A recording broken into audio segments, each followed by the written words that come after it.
Welcome to the Fighter Pilot Professor podcast. I'm your host, Meta, and in the Fighter Pilot Professor podcast, every week we examine world events and your daily life through the mind of a fighter pilot. The episodes answer your questions harnessing my experience in 25 years of flying fighter jets and my PhD in history, policy, and strategy. You can tune in wherever you find your favorite podcast. You can follow me on Instagram and on YouTube, the Fighter Pilot Professor.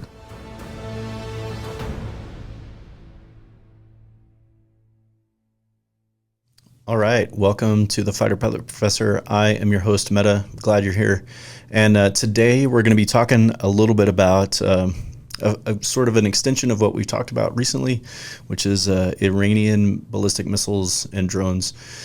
And we'll also talk a little bit about kind of, again, an extension of what we talked about recently, the perfect being the enemy of good, right? So as always, you can follow me on Instagram and YouTube, Fighter Pilot Professor. Get this podcast wherever you get your podcasts. We'll dive right in.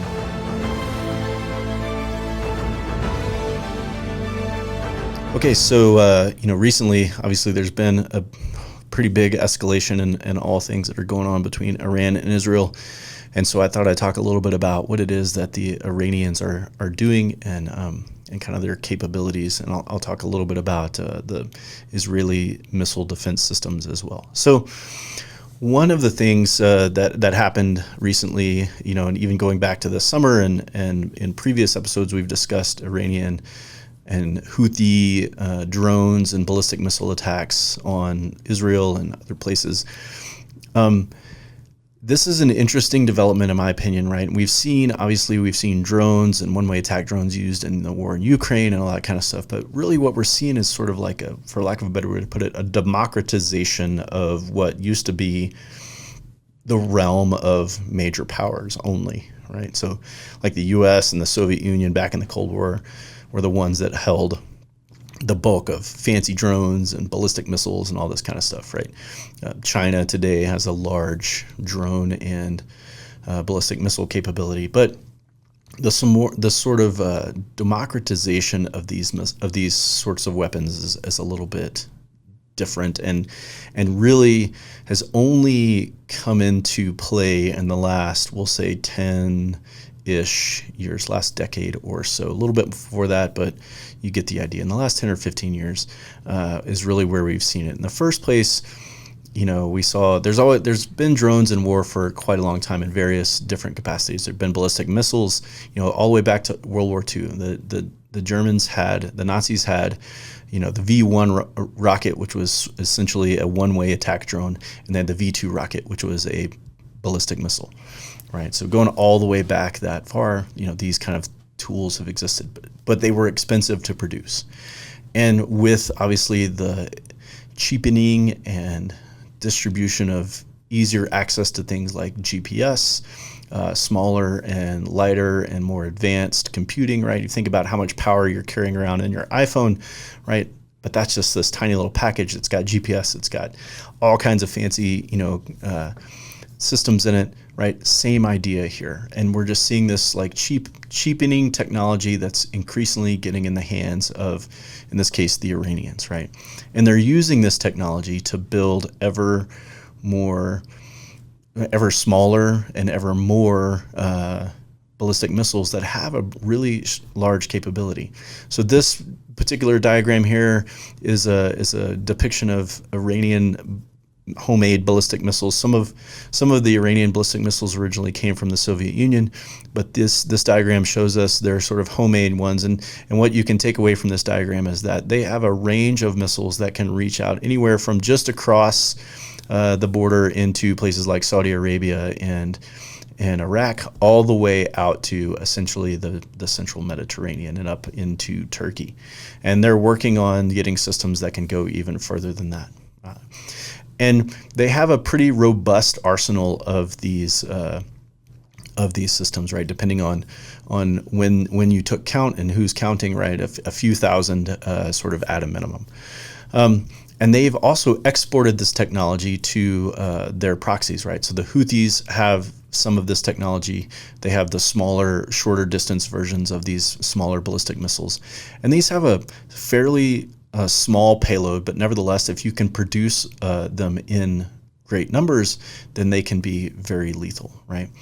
Their larger ballistic missiles are also very capable, and this is what we've seen them fire at Israel, these larger ballistic missiles that carry a heavier payload and potentially could carry nuclear weapons should they be able to develop such things. And that's really the sort of primary threat that the Israelis are facing, right?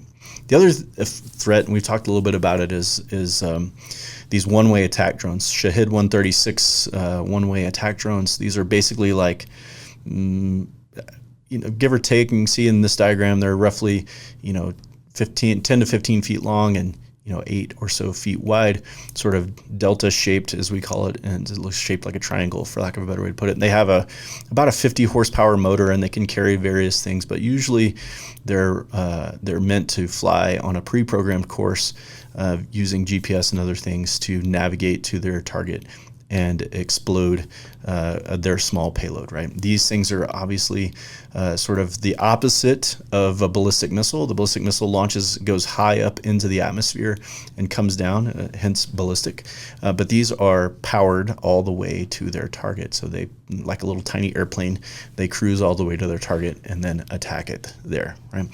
So these are the primary weapons that the Iranians are using to attack U.S. forces in the Middle East, that the Houthis are using to attack their within the Yemeni civil war. They're also attacking the Saudis, the Emiratis, and the Israelis as well. And they're also using these to attack ships, not just warships, but commercial ships in the Red Sea as well. So these are the weapons, and frankly, they're prolific. They're reasonably cheap to make, and they're way more accurate and deadly than ballistic missiles of yore were. On the other hand, we got the Israelis have the what's typically called the Iron Dome system, and the Iron Dome is not one thing, but actually several things. And these are surface-to-air missiles and other guided missiles, radar-guided missiles that can intercept the Iranian ballistic missiles at very high altitudes, so basically on the edge of space, like 60 miles in the air, and very long ranges. They also have sort of an inner, so that might be like the outer bubble, right? They have missiles that can reach very high altitudes and very long ranges to intercept ballistic missiles. And then they have this sort of lower, closer in defense system to shoot down rockets. For example, we've seen Hezbollah and Hamas both use rockets into Israel, and they have these systems that are both missiles or smaller missiles, rockets, if you will, counter-rocket rockets, and also sort of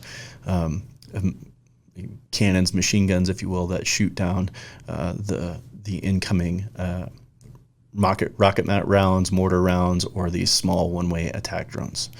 So it's sort of this, if you will, cat and mouse game between the Israelis and the Iranians as to how they are shooting back and forth. But it's really interesting to me that the Iranians have really proliferated this, and they have a very wide arsenal, and they're ever expanding. So it'll be this ongoing tit-for-tat conflict, in my opinion, between the Israelis and the Iranians around these one-way attack drones and use of ballistic missiles by both the Iranians proper and their proxies. All right, as you know, you can follow me on Instagram and YouTube, the Fighter Pilot Professor, and you can get this podcast wherever you get your podcast.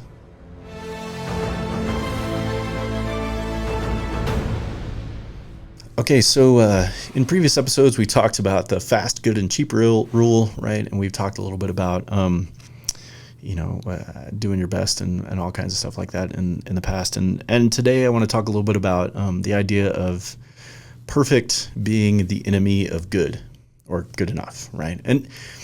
And for those of you that are like me and we like to do a good job, we will often spend a lot of time making sure that we've done that good job, right? And sometimes you can kind of overdo it, right? There's trying to achieve perfection, right? And what ends up happening is, in trying to achieve perfection, you sort of undo what could be good, right? And so in the last episode, we talked about the fast, good, and cheap rule. And like, if you think about it, if I'm on a time crunch and I need to turn something in, if I'm continuously pushing it to be absolutely 100% perfect all the time, right, as best as it possibly can be, I can get in this loop of endlessly revising, and I will never meet my deadline.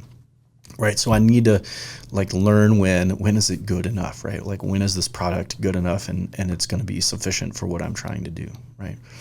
Similarly, right, in your daily pursuits and other things that are beyond work, right? Like, if I'm always trying to achieve this level of success or perfection, if you will, I can be taking away the enjoyment of the thing, right? So if you like to get out there and ride bikes for fun and exercise, right, the striving to always be better, faster, win, etc., can get in the way of that joy of doing the thing that you're trying to do, right? So that's when perfection can get in the way of good, right? And so there's sort of this endless number of ways where, like, if I'm trying to do good, and I'm trying to do my best, then that's a good thing to achieve. But at some point, right, there's this like point of diminishing returns, and I have to recognize that, hey, if I'm going to spend this much capital on this thing, it may actually end up costing me more than it's worth. It may cost this joy. It may cost this time, right? I may violate the fast, good, cheap rule, whatever. I may miss a deadline. There's a bunch of things, right, that if I could always striving for perfection, I could miss good, right? And, you know, there's a bunch of different things that you can do to overcome that.